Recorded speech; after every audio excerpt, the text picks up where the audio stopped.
오늘 첫 번째 순서로 머리가 막지 못함에 대해서 알아보고 있습니다. 머리가 막지 못하다면 일상생활을 할 때 더 큰 피곤함을 느낄 것 같은데요. 맑고 또렷한 정신을 원하신다면 오늘 박사님의 말씀에 귀를 기울여야 할 것 같습니다. 박사님 사례 소개 부탁드릴게요. 네, 50대 중반의 여성이 머리가 맑지 못함에 대해서 상당히 걱정을 하면서 내원했습니다. 근데 더욱 두려운 것은 얼마 전부터 귀가 먹먹한 느낌이 들면서 가만히 생각해 보니까 이명 현상도 생겼다고 하면서 걱정이 이만저만 아니었습니다.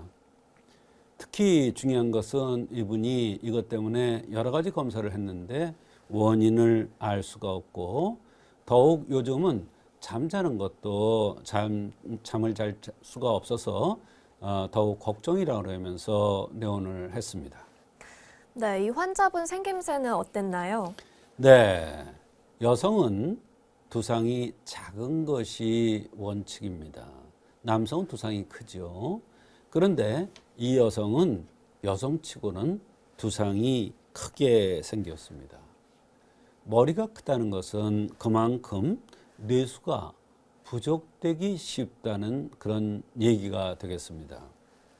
뇌수가 부족하면 귀가 먹먹하거나 눈이 침침한 증상들이 차츰차츰 나타날 수가 있고, 머리가 맑지 못한, 그러면서 어지러운 증상이 나타날 수가 있는 체질인 거죠. 이 여성도 이런 뇌수가 부족해서 이런 현상들이 나타난 것으로 보고 감히 청신 양령탕이라는 약을 투여했습니다. 더군다나 이 여성은 과거에 유산을 시킨 경험이 많아서 이것이 굉장히 문제가 되었었고, 웃을 때 눈가와 콧등에 주름이 생기는 빈혈 현상도 있었습니다. 이는 화가성에서 진액을 고갈시킬 수 있을 것이며 빈혈도 생길 수 있는 체질이라는 것을 얘기해주고 있는 것입니다. 네, 치료 결과는 어땠나요? 네, 약을 한 제 복용 후에 머리가 조금씩 맑아지는 것을 느끼고 귀가 먹먹한 것, 이것도 조금씩 수월해지는 느낌이 든다고 했습니다. 뇌수가 부족해서 나타난 현상이라는 것이 올바른 판단이었다는 것이 증명된 것입니다.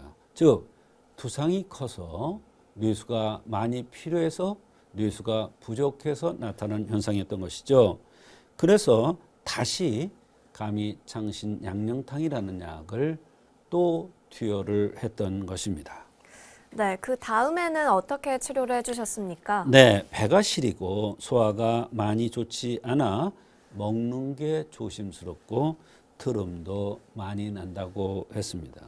허리도 아프고 아랫배도 안 좋아서 유산을 많이 해서 어혈이 생겼고, 식적이 있어서 소화가 안 되며 배가 냉하고 얼굴이 각이진 기과형으로 생겨서 산요통으로 판단하고 반총산이라는 약을 이번에는 투여하였던 것입니다.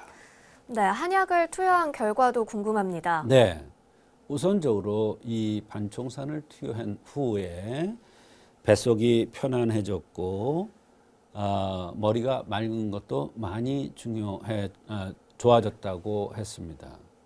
사실 우리가 머리가 맑지 못할 때 머리에 대한 약만 쓰는 것이 아니라 다른 부분의 불편함을 해결해 주어서 그쪽으로 뇌수가 잘 가게 해서 머리가 맑지 않은 것도 동시에 좋아질 수가 있는 것인데, 이 여성은 속이 편안해지니까 머리가 맑지 않은 것도 좋아진 것입니다.